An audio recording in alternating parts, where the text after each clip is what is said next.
All the time I hear people saying we should raise the minimum wage, maybe $15 an hour, $17 an hour. Well, I'm all for that. It sounds good to have pay raises. But why wasn't the last minimum wage satisfactory? It was a few years ago, but it's still not satisfactory now. At that time, it seemed like it would be. Well, it's because prices keep going up. Why does the prices keep going up? Well, the very government that people are asking to help them with an increase in the minimum wage has also been printing up lots of money. Those guys at the Federal Reserve Board have printed up trillions of dollars in the last couple decades. So what is the problem here? Well, it's to the advantage of politicians to be able to have a lot more money to spend. It's to the advantage of politicians to raise taxes, all of which are raising the cost of living to people. So they go to the government and ask for an increase in the minimum wage.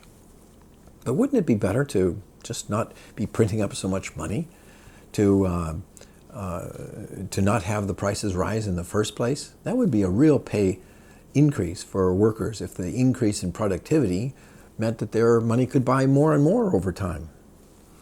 To whose advantage is it to have prices going up all the time? Well, there are winners and losers. Certainly the losers are the people on fixed wages, whose wages purchase less and less all the time.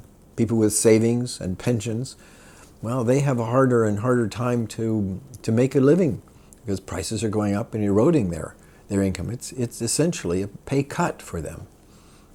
Well, who are the winners? Well, the winners are the debtors because they get to pay back in cheaper dollars.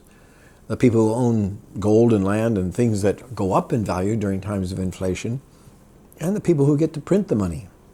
The government is the biggest winner in all of these categories. It's the biggest debtor in every country of the world, biggest owner of land in every country of the world, biggest owner of gold in most countries of the world, and they get to print the money and spend it first before the prices go up. It's to the advantage of politicians to keep people, fooled by the illusion that they're helping them, when in fact they're giving them a pay decrease every time they print up more and more money. So rather than to go to the government and clamor for an increase in the minimum wage, it'd be better if people just asked the government to stop printing money and stop increasing the taxes, which reduce the purchasing power of their current wage.